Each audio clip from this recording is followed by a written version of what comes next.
So dito po sa latest satellite image natin, makikita po natin malayo pa, or hindi naman totally sobrang layo, pero offshore pa rin yung tinatayang sentro ng tropical depression na si Wilma. At kanina nga alas 10 ng umaga, ito ay tinatayang nasa lang 625 kilometers ang layo, silangan ng Katarman, Northern Samar. Lakas ng hangin, umaabot hanggang 45 kilometers per hour, malapit sa gitna nito. Ang pagbugso naman, aabot hanggang 55 kilometers per hour. Kumikilos sa direksyong west-southwest sa bilis naman na 20 kilometers per hour. So yung tinatayang lawak ng bagyo, in terms of yung lakas na hangin, ay umabot ng 200 kilometers mula sa sentro nito. At dahil 625 kilometers pa ang layo, so wala pa itong direktang epekto. Bagamat yung distansyang yan ay inaasahan natin sa mga susunod na araw. Posibleng ang tumawid ng Visayas Southern Luzon area itong tropical depression na si Wilma. Kaya't ngayon pa lamang po, nagtaas na tayo ng Tropical Cyclone Wind Signal number 1 dito po sa mga lalawigan na naka-highlight ng light blue. Ito nga yung Northern Samar, Eastern Samar, Biliran, Leyte, Southern Leyte, Surigao del Norte, kasama yung Siargao at Bukas Grande Island at ang Dinagat Island. So, the first time na tinaas natin yung wind signal number 1 ngayong umaga, hindi po ibig sabihin na agad-agad ay dapat ramdam na natin agad yung epekto. No? Yung tinatawag po natin na lead time. Ang signal number 1, usually dapat po may in at least 36 hours pa bago natin maramdaman yung lakas ng hangin na mula 31 hanggang or 39 hanggang 61 kilometers per hour sa inyong lugar. So, yung palugit na oras, yung around 36 hours bago pa natin maramdaman yung actual epekto ng bagyo sa mga lugar na binanggit natin, ito po ay sapat na oras para makapaghanda po tayo. Meron po tayong time para patuloy na makipag-ugnayan yung mga kababayan natin dito sa mga nabanggit nating lalawigan, makipag-ugnayan sa kanilang LGU, makipag-ugnayan sa kanilang local DR officials para po sa mga disaster preparedness and mitigation measures. Hindi lang po yung mga kababayan natin dito sa inland areas, no, maging yung naninirahan po sa mga coastal areas nitong mga nabanggit nating lalawigan. So bukod po sa bagyong si Wilma, umiral din po ang amihan sa ilang bahagi ng ating bansa. No? So, kanina pinag-usapan natin, ang wind signal ay patungkol sa lakas ng hangin na maaaring yung maramdaman sa inyong lugar dahil sa paparating na bagyo. Yung babanggitin naman natin ngayon yung mga pagbugso ng hangin. Dahil bukod sa bagyo, may umiiral tayong amihan.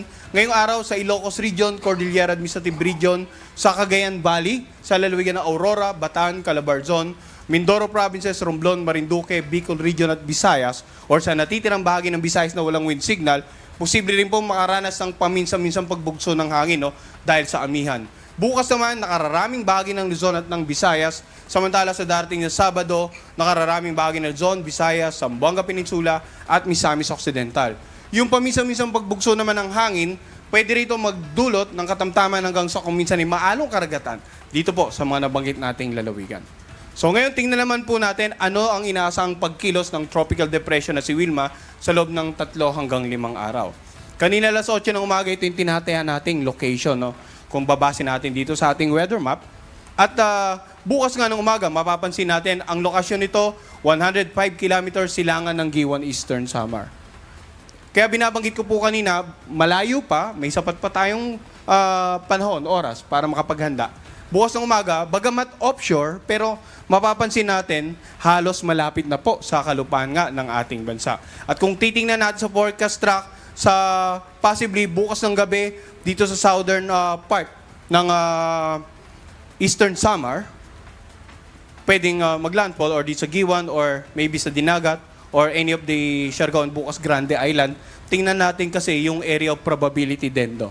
So kung titingnan po natin sa forecast track, itong center track, iyon yung binibigyan natin ng location. No? So pagdating ng Sabado ng umaga, nandito sa coastal waters ng Inupacan, Leyte, and then pagdating naman ng Linggo ng umaga, dito sa may bandang Castellana, Negros Occidental na, tinatayang sentro. And then sa Lunes ng umaga, bandang coastal waters ng Cuyo, Palawan. And then sa darating na Martes ng umaga, nandito na siya sa may bandang northwest, 125 kilometers northwest ng Puerto Princesa City, Palawan.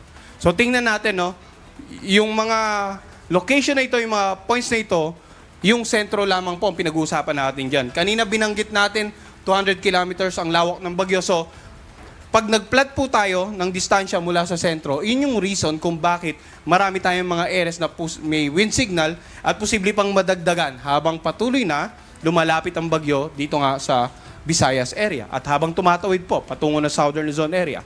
So, ito yung center track. Tingnan din po natin area probability. Sino ang dapat maghanda sa potential landfall, Eastern Visayas at maging itong northern part ng Caraga.